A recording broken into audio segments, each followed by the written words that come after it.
একদিন দুদিন নয় মা, আমরা 84 লক্ষ জনই ভ্রমণ করছি, এখনো পর্যন্ত গোবিন্দ চরণে আমরা কেউ পৌঁছাতে পারিনি, কেউ এখনো আমরা পৌঁছাতে পারিনি। তার চরণে পৌঁছাবার উপযুক্ত জন্ম হচ্ছে এই মানব জন্ম। 84 লক্ষ জনই ভ্রমণ করছি, কীটকুলে, পশুকুলে, পক্ষীকুলে, বৃক্ষকুলে, জলজা নবলক্ষানি স্থাবরা বিংশতি কৃমিয়া রুদ্র সংখ্যক পক্ষী নং 10 লক্ষ কম 30 লক্ষানি পশুবানশ্চ 24 লক্ষানি মানবা। এটাই আমাদের প্রথম নয়, এর আগে আমরা অনেক জন্ম পেয়েছি। সেগুলো কোথায় পেয়েছি? বৃক্ষকুলে পেয়েছি, পশুকুলে পেয়েছি, কীটকুলে পেয়েছি, কৃমি কীট হয়েছি, তাই তো? বৃক্ষকুলের শেষ জন্ম হলো তুলসী জন্ম। গাভীকুলে অর্থাৎ পশুকুলের শেষ জন্ম হলো গাভী জন্ম। কৃমি কীটকুলে জন্ম পেয়েছি, তার শেষ জন্ম হলো শঙ্খ জন্ম। পক্ষীকুলের শেষ জন্ম হলো ময়ূর জন্ম। তার মানে এতগুলো জন্ম আমরা পার করে এসেছি মা, এসে অবশেষে ভগবানের সেবা পাওয়ার উপযুক্ত জন্ম পেয়েছি, মানব জন্ম। চেয়েছি তাই পেয়েছি, সাধনা করেছি তাই পেয়েছি। আর এই সাধনা করে সুন্দর মানব জন্মটা যে পেয়েছি, শুধুমাত্র কথা দিয়েছিলাম তোমার চরণে পৌঁছাতে চাই প্রভু, তোমার চরণ পাদপদ্ম লাভ করতে চাই। বল, সাউন্ডটাকে একেবারে ড্রাই করবেন না। তোমার চরণ পাদপদ্ম লাভ করতে চাই, তার জন্য যে জন্ম তুমি দিতে পারো, যে জন্ম দিলে তোমার কৃপা পাওয়া যাবে, সেই জন্ম তুমি আমাকে দাও, তাই না? বলেছিলাম। প্রভু বললেন, তুই আমার চরণ পেতে চাস? বেশ, তাহলে মনুষ্যকুলে তোকে জন্ম দেওয়া হোক। মনুষ্যকুলে জন্ম দিল, সেবা দেওয়ার হাত দিল, বলবার বদন দিল, হ্যাঁ, ধরে রাখবার হৃদয় দিল, শুনবার মতো শ্রুতি দিল, পাওয়ার উপযুক্ত জন্ম দিল। কাকে পাওয়ার? ভগবানকে পাওয়ার উপযুক্ত জন্ম। এই জন্মে যদি তোমার সাধন ভজন হয়, তুমি যদি সঠিকভাবে সাধনা করতে পারো, তবেই তুমি তার চরণে পৌঁছাতে পারবে। না হলে তোমাকে আবারও এই পিশাচ কুলে, কীট কুলে তোমাকে ভ্রমণ করতে হবে, ঘুরে বেড়াতে হবে, পৌঁছাতে পারবে না। ভুল করে আগুনে হাত দিলে আগুন ক্ষমা করে দেবে? তার প্রমাণ বৃন্দাবনে কৃষ্ণচন্দ্র সখাগণ যখন কালীদহের জল পান করতে যায়, তারা কিন্তু জানতো না জলে বিষ মেশানো আছে, না জেনে পান করেছিল, কিন্তু বিষের যে ক্রিয়া সে কিন্তু দেখা দিয়েছিল। ক্ষমা করে দিতে পারত, না জেনে পান করেছে, ছেড়ে দাও, ক্ষমা করে দাও। তাই জেনে রাখবেন, আমরা জেনে শুনে যেমন অপরাধ করছি, না জেনেও আমাদের জীবনে অনেক অপরাধ হচ্ছে। তাই জীবনে যদি কোনো সাজা হয়, কোনো কষ্ট হয়, কোনো দুঃখ হয়, সেই দুঃখটার জন্য কেউ দায়ী নয়, আমি নিজে দায়ী। আমার কর্মের ফল আমি পাবো, এর জন্য কেউ তার দায়ী নয়। হ্যাঁ, নিজে যদি ভুল করি তার সাজা তো আমাকেই পেতে হবে। যেমন একটা সাধারণ দৃষ্টান্ত দিই বাবা। গাড়ির মালিক একটা গাড়ি কিনে দিয়েছে, তার ছেলেই চালাক বা কোনো ড্রাইভার চালাক, যেই চালাক, ভালো করে বুঝবেন, আমাদের এই দেহটার মালিক সেজন, পরিচালনা করছি আমি, চালাচ্ছি আমি। তো গাড়ি যখন আমি চালাচ্ছি, গাড়ির মধ্যে সব কিছু আছে, ব্রেক আছে, সব কিছু আছে। তুমি কিভাবে চালাবে সব কিছু শিখে তারপরে তুমি চালাচ্ছ, তাই তো? যখন যেখানে যেভাবে চালানো উচিত সে যদি আমি না চালাতে পারি, আমি গাড়ি চালাচ্ছি, আমার হাতে স্টিয়ারিং আছে, ব্রেক আছে, সব কিছু আছে, আমি যদি হিসাব করে না চালাই, তাহলে ভুল যদি পথে হয় কি হবে? বিপদ হবে কার? ড্রাইভারের হবে। দুর্ঘটনা ঘটলে তাকে ভোগ করতে হবে, সহ্য করতে হবে, গাড়ির ক্ষতি হবে, তার ক্ষতি হবে। কিন্তু যে মালিকের গাড়ি, তার কি কোনো দোষ আছে? তার তো কোনো দোষ থাকার কথা নয়। তাহলে আমি যদি জীবনে ভুল করি, তার জন্য তো আমি দায়ী, এর জন্য তো মালিক দায়ী নয়। আমাদের জীবনে কষ্ট এলেই আমরা ভগবানের দিকে হাত তুলি, তুমি কষ্ট দিয়েছ বলি না? কিন্তু জেনে রাখবেন, তিনি কখনোই কারোর কষ্ট দেন না। আর যদিও তিনি কোনো কষ্ট দেন, জানবেন তিনি তাকেই কষ্ট দেন যাকে তিনি অনেক ভালোবাসেন। নিতাই গৌর হরিবোল হরিবোল। তাকেই তিনি কষ্ট দেন। এ কথাটা কে বলেছিল? হরিদাস ঠাকুর। হে প্রভু, আমি জানি তুমি যে আমায় আঘাত দিচ্ছ, কেন দিচ্ছ আমি জানি। দেখে এত ভালো লাগলো, খুশি হয়ে আপনি হয়তো কোনো দোকান থেকে ভালো খাবার কিনে সব বাচ্চাদের দিলেন, দিতেই পারেন। যখন আপনি খাবার কিনে দেবেন তখন কি শুধু নিজের বাচ্চাকে দেবেন না সবাইকে দেবেন? সবাইকে দেবেন। ভালো। কিছুক্ষণ পর দেখা গেল তাদের মধ্যে মারামারি শুরু হয়ে গেছে। যখনই মারামারি হবে ছুটে গিয়ে আপনি কার হাতটা আগে ধরবেন? নিজের বাচ্চাকে ধরবেন, তাই তো? ধরে কি করবেন? প্রয়োজনে তাকে একটা চড় বসিয়ে দেবেন। বাচ্চা আপনি মেরেছেন বলে কাঁদবে, মা মেরেছে। আপনি তো জানেন আপনি কেন তাকে মেরেছেন, তার ভালোর জন্য। যে অন্যায় করছিস, মারামারি করছিস, ভুল করছিস, দ্বিতীয় দিন যেন আর না হয়, সেই জন্য আপনি মারছেন। আপনি জানেন তার ভালোর জন্য আপনি মারলেন, বাচ্চা তো বুঝবে না। বাচ্চা তো বুঝবে না। আপনি অন্য বাচ্চাকে তো মারতে যাবেন না, মারলে কাকে মারবেন? নিজের বাচ্চাকে, তাই তো মা? তা ভগবান তাকেই আঘাত দেন, তাকেই কষ্ট দেন যাকে তিনি নিজের করে ভালোবাসেন। তাই গৌর হরি বল, হরি। তাই আজ বৈষ্ণব মহাজন বললেন, রে জীব, সাধন ভজন যাগযজ্ঞ পূজা অর্চনা কলিজীবের দ্বারা সম্ভব নয়। আমরা পারবো মা? চোখ বন্ধ করে যদি মনে করে 10 মিনিট সাধনা করব, একবার বসে দেখবেন। চোখ বন্ধ করে ঘরের মধ্যে আসন পেতে বসবেন আর ভাববেন আমি সাধনা করব 10 মিনিট। চোখ বন্ধ করলে দেখবেন যত রাজ্যের চিন্তা 5 বছর আগে কার সঙ্গে দেখা হয়েছিল সেটাও তার মধ্যে মনে পড়ে যাবে। অর্থাৎ কলি আপনাকে তপস্যাও করতে দেবে না, ধ্যান তপস্যা কিচ্ছু করতে দেবে না। ধৈর্য নেই কলিজীবের, সময়ও তাদের খুব কম। 100 বছর পরমায়ু, তাও বোধহয় থাকবো না, তাই না? তাহলে এই অল্প সময়ের মধ্যে সাউন্ডটা একটু হল করুন, হালকা রিভাব রাখবেন, একটু হল করুন সাউন্ডটা। জয় রাধে, হরে কৃষ্ণ, জয় রাধে। হয়নি, করুন, রিভাব দিন। জয় রাধে, জয় রাধেশ্যাম, জয় নিতাই, জয় রাধে রাধে, রাধেশ্যাম, হরে কৃষ্ণ, জয় নিতাই, জয় গৌর। সাউন্ডটা জয় রাধে, সাউন্ডটা চাপা আছে, একটু ছাড়ুন সাউন্ডটা। জয় রাধে, হরে কৃষ্ণ, হরে কৃষ্ণ, জয় রাধেশ্যাম। ঠিক আছে। বৈষ্ণব মহাজন বললেন, কলিজীবের একটাই উপায়, হরিনাম মহামন্ত্র জপ করো। যেখানে থাকো, যেমন থাকো, যেভাবে থাকো, বদনে হরিনাম করো। প্রতিনিয়ত যদি হরিনাম জপ করা যায়, আমাদের কি হবে মা? গৃহকর্মও হবে, সংসারের যে দায় দায়িত্ব সেটাও পালন হবে। আর সেই সঙ্গে হরিনাম মহামন্ত্র জপ করলে শ্রেষ্ঠ মন্ত্র হলো এই মহামন্ত্র।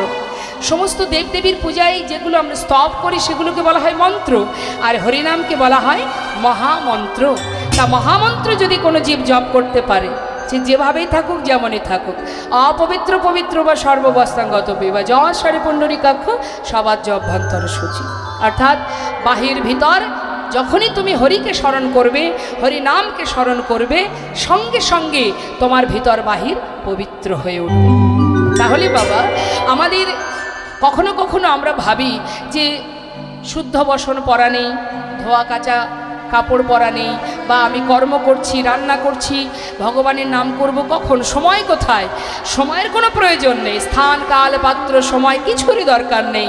সময় তো চলে যায়, সময় তো কারোর জন্য বসে থাকে না, থাকে। কালের কবলে সবাইকে পড়তে হবে, সময় কারোর বন্ধু নয়। তাই সময় তো পার হয়ে যায়, আমি যদি সময়টাকে অকাজে নষ্ট করি তাহলে তো কৃষ্ণ ভজন হবে না। তাই আমাকে একসঙ্গে দুটো কাজ করতে হবে। রাধারানী সংসারে থেকে রন্ধন করেছে, শাশুড়ি ননদিনীর লাঞ্ছনা গঞ্জনা সহ্য করেছে, কর্ম করেছে, আর মনটা কোথায় ছিল তার? গোবিন্দের কাছে। সব আছে, প্রাণ ভরে হরিনাম করুন, মহামন্ত্র জপ করুন। কেমন? হরিনাম, এই যে মহামন্ত্র, এর মূল বিষয় হচ্ছে, এর অর্থ হলো এটা, রাধা গোবিন্দের চরণে যেন তোমাদের যুগল চরণের সেবার অধিকার পাই।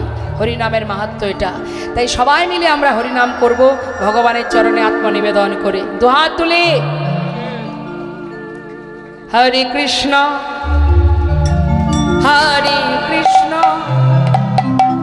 কৃষ্ণ কৃষ্ণ হরে হরে হরে রাম হরে রাম রাম রাম হরে হরে হরে কৃষ্ণ।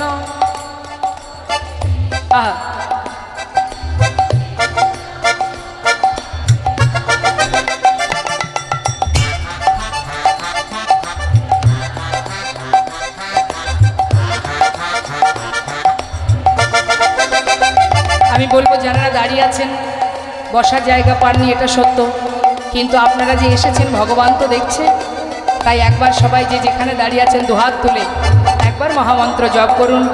আজকের শুভ দিনে শুভ কর্ম যদি করা যায় তাহলে সেটা চিরতরে তার ফল লাভ করা যায়, অক্ষয় হয়ে থাকে। সবাই মিলে গাইবেন একসঙ্গে, কেমন? দুহাত তুলে। হ্যাঁ, হরে কৃষ্ণ হরে কৃষ্ণ কৃষ্ণ কৃষ্ণ হরে হরে হরে রাম রাম রাম হরে হরে হরে কৃষ্ণ।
হরে নামৈব কেবলম কলনাস্তেব নাস্তেব গতিরন্যথা। নাম ছাড়া কলিজীবের নাহি আর ধর্ম, সর্বধর্ম সার নামে শাস্ত্রমর্ম। হরিনাম করো, মহামন্ত্র ছাড়া আমাদের জীবনে উদ্ধারের আর কোনো রাস্তা নেই। দেখুন, মহামন্ত্র হরিনাম মহামন্ত্র তুমি যেভাবেই জপ করো না কেন, শুনলেও মঙ্গল, বললেও মঙ্গল, হ্যাঁ, যেভাবেই বলো না কেন তাতেই মঙ্গল। কাউকে ব্যঙ্গ করতেও যদি হরিনাম বলা যায়, কৃষ্ণ নাম বলা যায়।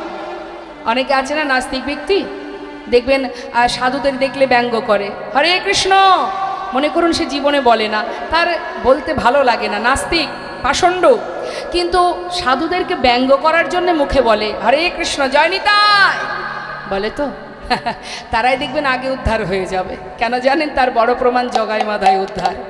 হ্যাঁ, তা এই যে মুখে বলতে শুরু করেছে জয় নিতাই, সাধুরা কি বলে, বাবা তুই যখনই আমাকে দেখবি তখনই বলবি। প্রতিবাদ করে, মারামারি করতে যায় তার সঙ্গে, বরং কি বলে, তোর মঙ্গল হোক। তুই এইভাবে বলতে থাক, আমার এই সাধুর বেশ যত দেখবি ততবার বলবি। আর বলতে বলতে এমন সময় আসবে যে হরিনাম, এই যে তুই নাম মুখে উচ্চারণ করলি, এই নামই তোর মুক্তির কারণ হয়ে দাঁড়াবে। তাই গৌর হরি বল। যেভাবেই বলো না মা, হরিনাম যেভাবেই বলো না কেন, প্রভুর নাম যেভাবেই করো না কেন, তাতেই মঙ্গল, তাতেই ক্রিয়া আছে। মনে করুন শুনলেও মঙ্গল। দেখবেন যারা তেঁতুল খেতে ভালোবাসে, হ্যাঁ, তো তার সামনে যদি কেউ তেঁতুলের গল্প দেয়, তার জিভে জল চলে আসে। একজন বলছে, অপরজন শুনছে, তা যে শুনছে তার জিহ্বায় জল চলে আসবে। কি তাহলে শুনছে, সে তো খাচ্ছে না, তাহলে শুনলেও তার ক্রিয়া হয়, হয়তো হরিনামও ঠিক তদ্রূপ। হরিনাম তুমি যেভাবেই বলো, আবার দেখবেন কোনো জায়গায় সংকেত করতেও ভগবানের নাম করা হয়। যেমন ধরুন কোনো কোনো জায়গা আছে ভগবানের নাম, যেমন কৃষ্ণনগর আছে তো, গোপালনগর, গোবিন্দপুর, বিষ্ণুপুর। তা এই যে ভগবানের নাম, অনেকে দেখবেন বলে যাবি নাকি কৃষ্ণনগর, এ ভাই যাবি কৃষ্ণনগর, মুখে বলছে তো কৃষ্ণ কৃষ্ণ কৃষ্ণ, এই যে বলছে এতেও কিন্তু ক্রিয়া আছে। বাড়ির ছোট ছোট ছেলে মেয়েদেরকে ভগবানের নামে নাম রাখা হয়, এখন অবশ্য আর রাখে না, এখন রাখে, বলে ওসব নাম চলবে না। ওসব নাম কেউ রাখে? এখন সব ভালো ভালো নাম বেরিয়েছে, দেশি নয়, সব বিদেশি নাম, জনি বনি আছে না, হ্যাঁ, রনি, বাবা, সব বিদেশি বিদেশি টাইপের নাম। হ্যাঁ, তা পাপাই, সব ভালো ভালো নাম এগুলো। পাপ আয়, তুই আর দূরে থাকবি কেন, সব আয় আমার কাছে আয়। যদি বলেছেন ভগবানের নামে নাম রাখতে, বলে ধুর সব ব্যাকডেটেড, চলবে না। কিন্তু নামেরও, সন্তানকেও যদি ভগবানের নামে নাম রাখা যায়, তারও মহিমা আছে, তারও উপকার আছে। একমাত্র অজামিল নিজের সন্তানের নাম দিয়েছিল, লোমশ মুনি বলে এক মুনি, নাম দিয়েছিল নারায়ণ।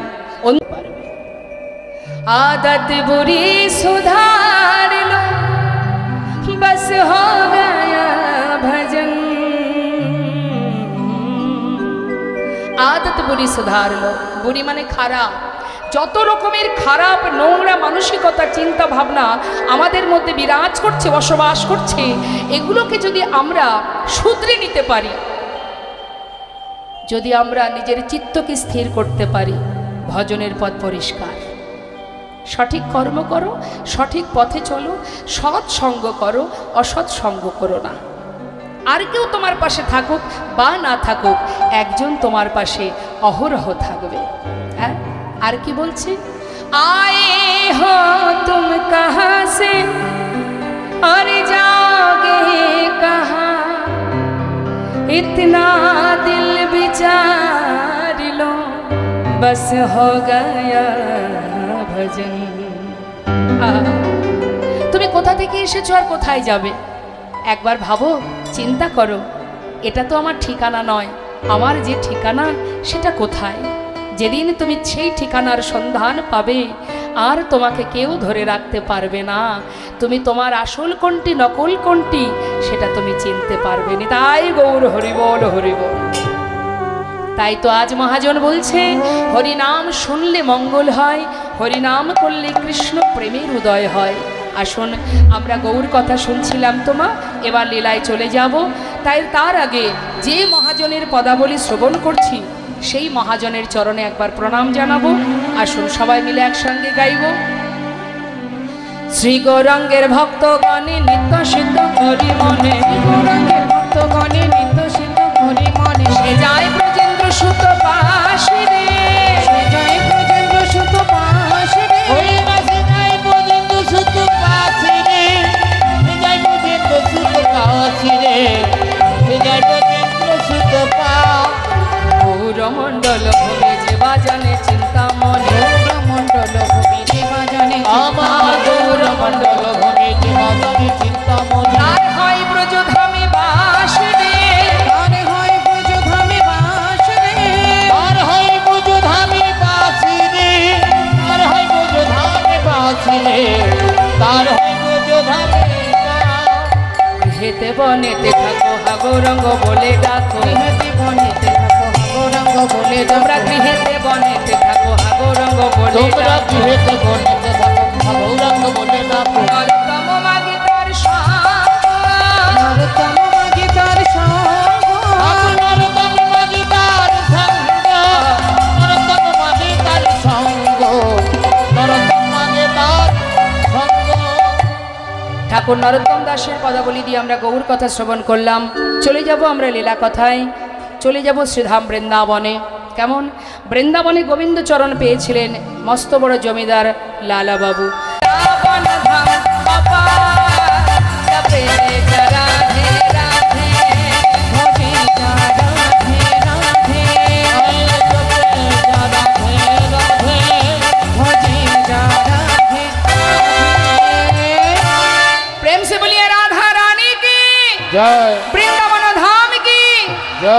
के बिहारी लाल की जय राधे संजय राधे राधे।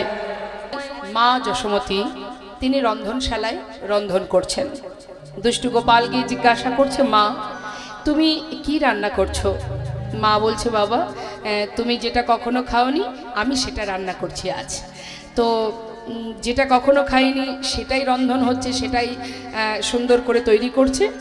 তখন গোপাল জিজ্ঞাসা করছে মা নন্দ মহারাজের কথা, যে পিতা কোথায় যাবেন, সেজে গুজে কোথায় যাচ্ছেন? তখন মা বলছে, বাবা এত প্রশ্ন আমার কাছে না করে তুমি তোমার পিতার কাছে গিয়ে জিজ্ঞাসা করো। মহারাজের কাছে গিয়ে জিজ্ঞাসা করছে, পিতা তুমি সেজে গুজে কোথায় যাচ্ছ? তখন মহারাজ বলছেন, আমি গঙ্গায় যাব স্নান করতে। গঙ্গা না, আমি প্রয়াগে যাচ্ছি। প্রয়াগে? প্রয়াগে স্নান করতে যাচ্ছ কেন? শুনেছি প্রয়াগে অনেক মাহাত্ম্য আছে। যেমন এক সময় এক পাখি একটা সাপ নিয়ে যাচ্ছিল মুখে করে, তাকে মেরে তাকে খাবে বলে ঠোঁটে করে ধরে নিয়ে যাচ্ছে। যাবার সময় ওই সাপের যে লেজটি সেটা গঙ্গায় ছোঁয়া লাগে। যখনই গঙ্গার জল স্পর্শ হয় তখন সেই সাপটি বিষ্ণু রূপ ধারণ করে। তখন গরুর তাকে কাঁধে করে নিয়ে বিষ্ণুলোকে নিয়ে যায়। এটা শুনবার পরে মহারাজ বলছেন, আমি সেই কারণে যাচ্ছি ওই প্রয়াগে স্নান করতে। যেখানে স্নান করলে, যেখানে স্পর্শ করলে যদি বিষ্ণুরূপ ধারণ করা যায়, বিষ্ণু রূপে বিষ্ণু লোকে পৌঁছানো যায়, সেই পুণ্য ফলের জন্যই আমি যাচ্ছি প্রয়াগে স্নান করতে। তখন ছোট্ট গোপাল বলছে, মা বাবা তুমি এক কাজ করো, আজকে না গিয়ে কালকে গেলে হয় না? কালকে? হ্যাঁ, কাল যেহেতু অক্ষয় তৃতীয়া, ভালো দিন। দেখুন এই যে অক্ষয় তৃতীয়া, এটা কিন্তু আজকালের বিষয় নয়, এটা যুগ যুগ ধরে হয়ে আসছে। হ্যাঁ, তো বলছি শুভ দিন অক্ষয় তৃতীয়া, সেই দিন যদি তুমি যাও স্নান করতে তাহলে আরও ভালো হবে। মহারাজ বললেন, কথাটা তো মন্দ নয়, ঠিকই বলেছ তুমি, তাহলে কালই যাওয়া যাক। ভালো কথা। রাত্রে ঘুমিয়েছেন, সকালবেলা ঘুম থেকে উঠেছেন, ওঠার পর সরোবরে স্নান করতে যাচ্ছেন। মহারাজ নন্দ মহারাজ বৃন্দাবনের যিনি মহারাজ, তার তো সব কিছুই একটু আলাদা থাকবে, পার্সোনাল থাকবে। তো নন্দ মহারাজের আলাদা সরোবর স্নানের, মা যশোমতীর আলাদা সরোবর, গোপালের আলাদা সরোবর, ভাগ ভাগ আছে। যেহেতু রাজা তিনি স্নান করতে যাবেন, হঠাৎ তিনি দূর থেকে দেখতে পাচ্ছে যে তার সরোবরে কেউ একজন স্নান করছে, তার রাজবেশ পরিধান। হরি বল। তখন মহারাজ জিজ্ঞাসা করছে যে তুমি কে, এমন রাজবেশ পরিধানে তুমি স্নান করছো, তোমাকে তো চিনতে পারলাম না, তোমার পরিচয় দাও। বললেন, মহারাজ আমার নাম প্রয়াগ। হরি বল হরি বল। প্রয়াগ? হ্যাঁ। তো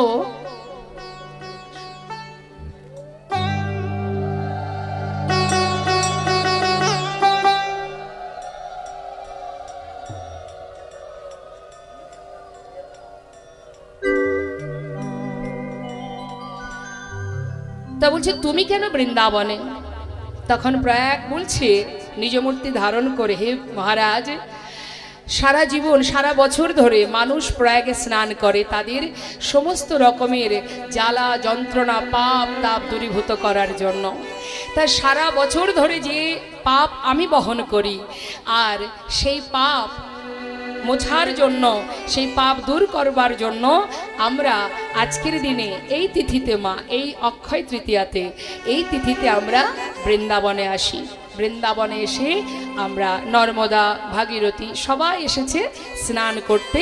বৃন্দাবনে স্নান করছে, আর কি করছে, ব্রজের যে ধুলিতে গড়াগড়ি দিচ্ছে, আবার গিয়ে ডুব দিচ্ছে, হাসছে, আবার গিয়ে ধুলায় গড়াগড়ি দিচ্ছে। মহারাজ জিজ্ঞাসা করাতেই তিনি উত্তর দিলেন, সারা জনমের যে পাপ, সারা বছরের যে পাপ, সেই পাপ পরিষ্কার করার জন্য, পাপ ধোয়ার জন্য আমরা বছরে একটা দিন এই অক্ষয় তৃতীয়াতে বৃন্দাবনে এসে আমরা ব্রজের ধুলি অঙ্গে মাখি আর স্নান করি। নিতাই গৌর হরি বল। এই কথা শোনা মাত্রই তখন দুষ্টু গোপাল বলছে, বাবা স্নান করে এসো, যেতে হবে না, চলো আমরা সবাই প্রয়াগে যাই, তোমার সঙ্গে আমিও যাব। তখন বলে উঠলেন, সবাই যদি নিজেদের পাপ দূরীভূত করবার জন্য এই ব্রজে আসে, বৃন্দাবনে আসে, তাহলে আমি যে পূর্ণভূমিতে জন্ম পেয়েছি আমি আর অন্য কোথায় যাব না। তাই গৌর হরি বল।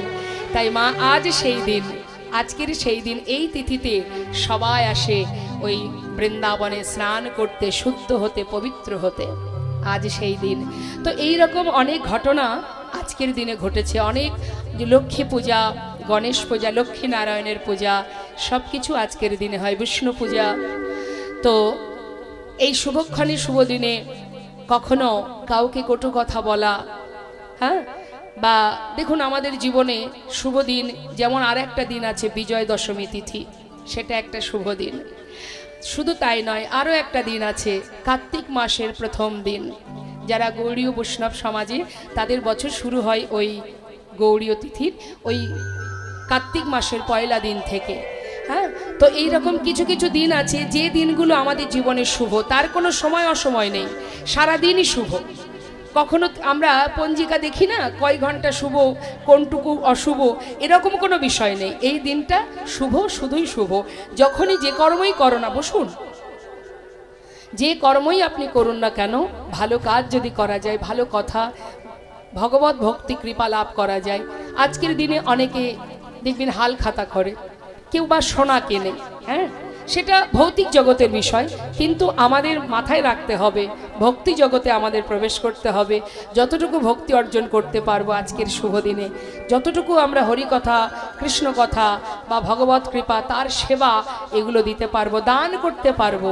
যেমন তেমন ভক্তের কথা নয়, ভক্তের বিষয় নয়। যাকে চোখে না দেখে শুধুমাত্র তার কথা শোনার জন্য পাগলের ন্যায় এমনভাবে সবাই ঘন্টার পর ঘন্টা দাঁড়িয়ে থাকতে পারে, এটাই তো প্রকৃত ভক্তের লক্ষণ। তাই গৌর হরি বল। তাই আসুন আমরা সবাই মিলে শ্রীধাম নবদ্বীপে যাব, চৈতন্য মহাপ্রভু করুণাময় গৌর হরি, তার মহিমা একটু আস্বাদন করব। জয় রাধেশ্বর।